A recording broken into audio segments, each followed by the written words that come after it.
Hello hi friends, అందరూ ఎలా ఉన్నారని అయితే చాలా బాగున్నాను. సో మంచి వీడియోస్ చేస్తున్నానని చెప్పేసి అనుకుంటున్నాను. నిన్నైతే పెద్ద వీడియో చేసిన ఆ ఫ్లోలో మంచి విషయాలు కదా, నేను నేర్చుకుంటూ ఉన్నాను కదా, ఎంత చెప్పానో నాకే చూసుకోలేదు. తీరా చూస్తే అది 18 నిమిషాలు దాటింది. సో ఓపిక్గా చూసినందుకు చాలా థ్యాంక్ యూ. అండ్ అండ్ అర్థమైంది అనుకుంటా, అంటే స్క్రీన్ ప్లే యొక్క ఇంపార్టెన్స్ ఎంత ఉంది అని.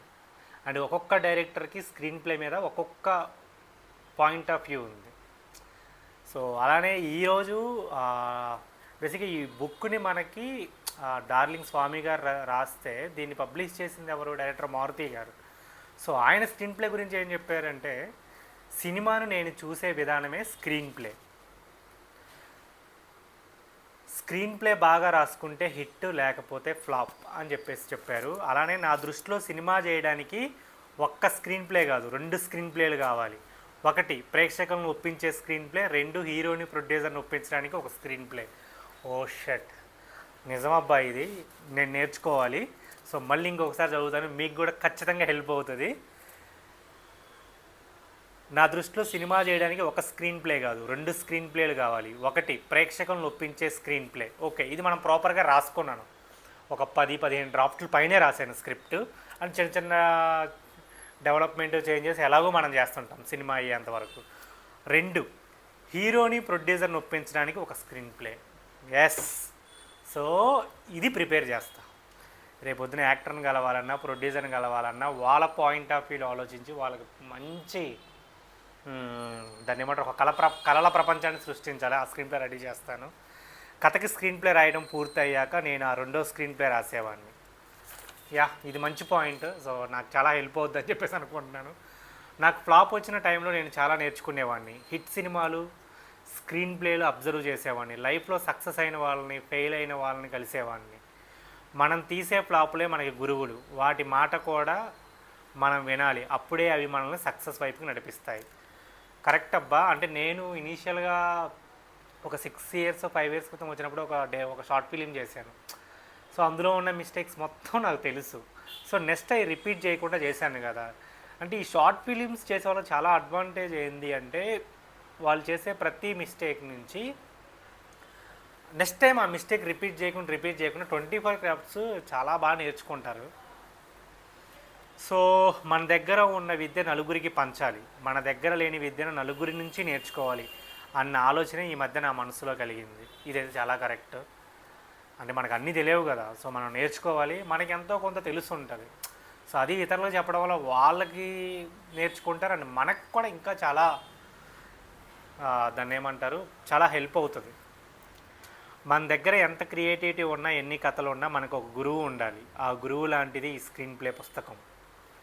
సినిమాల్లోకి రావాలనుకునే కొత్త రచయితలు, దర్శకులు, సక్సెస్ అయిన వాళ్ళు మళ్ళీ ఒకసారి గుర్తు చేసుకోవడానికి కథ చేసే ముందు, కథ చేసిన తర్వాత, కథ చేసేటప్పుడు స్టక్ అయినా తప్పకుండా ఈ పుస్తకం చదవాలి. నిత్య విద్యార్థిని సక్సెస్ ఎప్పుడూ వదలదు. సో మంచిగా స్క్రీన్ ప్లే గురించి, మంచి సినిమాలు చూడడం, బుక్స్ చదవటం, నవలు చదవటం, అవన్నీ ఎప్పుడు మనకు హెల్పే. అంటే మనకున్న పెద్ద అడ్వాంటేజ్ ఏంటంటే, మనకి వీక్లీ ఒక సినిమా రిలీజ్ అవుతుంది, ప్రతి శుక్రవారమో గురువారమో.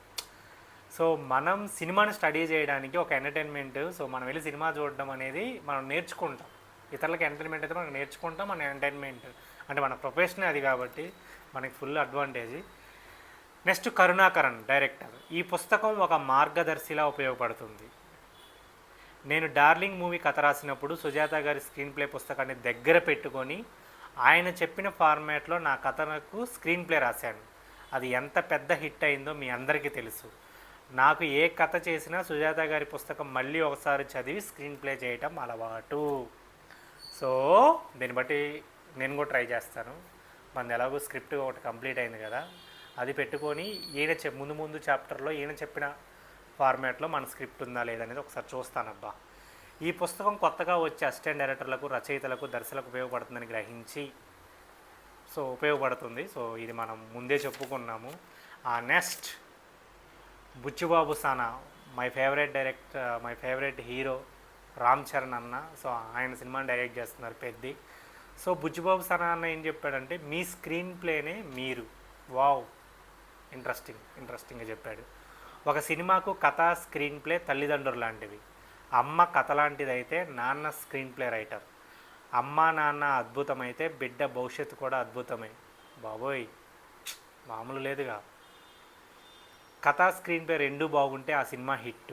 ఒక్కోసారి సాధారణ కథ కూడా స్క్రీన్ ప్లే బాగుంటే హిట్ అయిన సందర్భాలు ఎన్నో. ఎగ్జాక్ట్లీ. సో అది స్క్రీన్ ప్లే అంటే ఇప్పుడు మనకి కొన్ని సినిమాలు అబ్బా, కేజీఎఫ్ ఒక screen play, Salaar screen play, నీ చాలా సినిమాలు స్క్రీన్ ప్లేతో నీకు చాలా బాగా వర్కౌట్ అవుతుంది. ఆయన అంటే అవి బాగుంటాయి, కథ కూడా బాగుంటుంది, స్క్రీన్ ప్లే మనల్ని అంతా ఇన్వాల్వ్మెంట్ చేస్తుంది.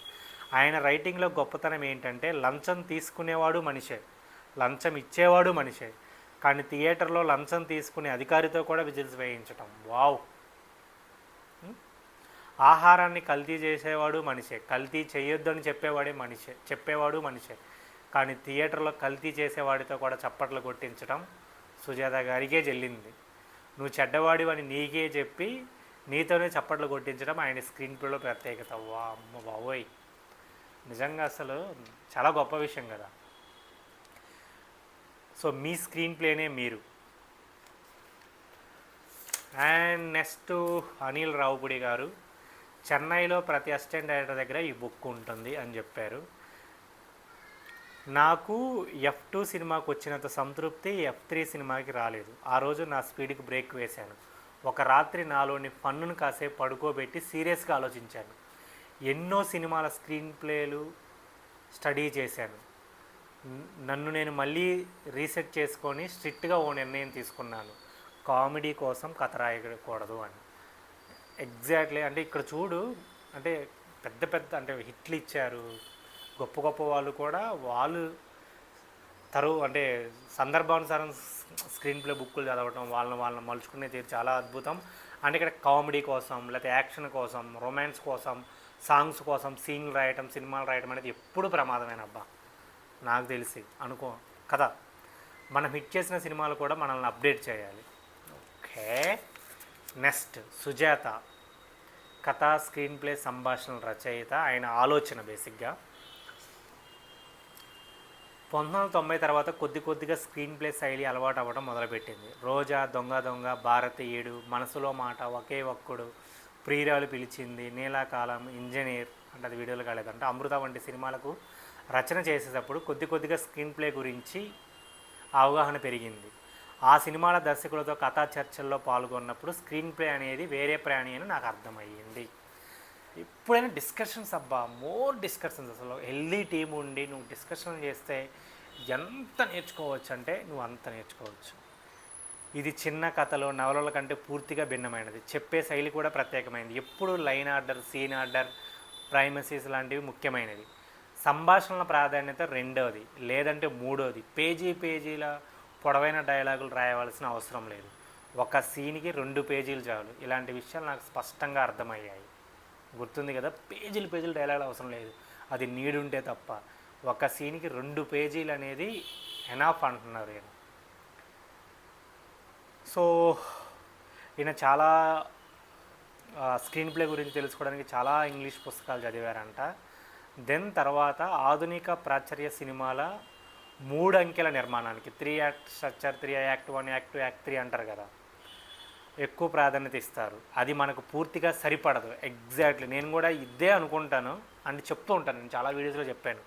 యూరప్ దర్శకులు హాలీవుడ్ మాదిరి 3 యాక్ట్ స్ట్రక్చర్ లేకుండానే కొన్ని అద్భుతమైన సినిమాలు తీర్చిదిద్దడం నేను గమనించాను. మన భారతీయ సినిమాలను హాలీవుడ్ సినిమాలతో పోలిస్తే కొన్ని ముఖ్యమైన తేడాలను గమనించవచ్చు. మన సినిమాల్లో పాటకు ప్రత్యేకమైన స్థానం ఉంటుంది. కాస్త ఆగండి అని కథను ఆపేసి స్విట్జర్లాండ్కో, బ్యాంకాక్, న్యూజిలాండ్కి వెళ్ళి పాట పాడి వస్తాం అన్నా ప్రేక్షకులు ఇబ్బంది లేకుండా ఆగిపోతారు. మన దగ్గర మన సినిమాలన్నీ ఒక విధంగా మ్యూజికల్స్ లాంటివి.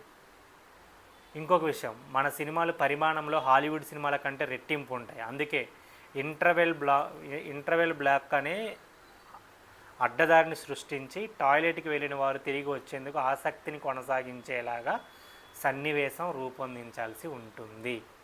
అందుకే మనకు ప్రతి యాక్షన్ సినిమాలు, ప్రతి సినిమాలో ఒక ఇంటర్వెల్ బ్లాక్ అనేది ఉంటుంది.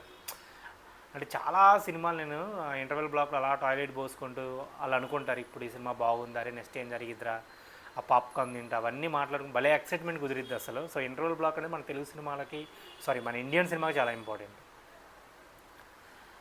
అందువల్ల మన సినిమాలో హాలీవుడ్ 3 అంకెల నిర్మాణం కొన్ని మార్పులతో సరిదిద్దబడింది. ఆంగ్లంలో స్క్రీన్ ప్లే గురించి వేలాది పుస్తకాలు ఉన్నాయి, కానీ మన దగ్గర కొంచెం తక్కువ ఉన్నాయి. సో సినిమాల్లో అత్యంత బలహీనమైన అంశం స్క్రీన్ ప్లేనే. మొదట కథ రాయాలి, ఆ తర్వాతే సినిమా తీయాలి. సో ఫస్ట్ కథ మొత్తం అవగొట్టాలి. ఓకే అయిపోయింది అన్నప్పుడు షూటింగ్కి వెళ్ళాలి. అది షార్ట్ ఫిలిం అవని, ఇండిపెండెంట్ ఫిలిం అవని, డెమో ఫిలిం అవని, సినిమా అవని. ఎందుకంటే ఏం చెప్తాడు మన మాటలో చెప్తే మరి ఓవర్ యాక్షన్ లాగా ఉంటుంది. సినిమాని పూర్తిగా రాసి ఆ తర్వాతే షూటింగ్ మొదలు పెడితే సినిమా సరిగ్గా ప్లాన్ చేసుకోవచ్చు. కాల్ షీట్లు వృధా కావు, ఖర్చు బాగా తగ్గుతుంది. ఇటీవల నేను సహకరించిన అమృత సినిమాను స్క్రిప్ట్ పూర్తిగా రాసి పులి స్టాప్ పెట్టిన తర్వాతే మణిరత్నం షూటింగ్కి వెళ్ళారు. ఇది పెద్ద యంత్ర విద్య కాదని యువ దర్శకులకు అర్థమయ్యేలా వివరించే ప్రయత్నమే ఈ పుస్తకం. కొంతమంది సీనియర్లు ఈయనెవరు మాకు చెప్పడానికని పక్కకు తప్పుకోవచ్చు, అయితే వారు కూడా స్క్రిప్ట్ లేకుండా సినిమా తీస్తే బాధపడతారని ప్రతిసారి రుజువైంది. ఈ పుస్తకం మన సినిమాలకు స్క్రిప్ట్ రైటింగ్ గురించి మాత్రమే చెప్తుంది. సో అది ఫ్రెండ్స్. సో బేసిక్గా నెక్స్ట్ చాప్టర్లోకి వెళ్తాం.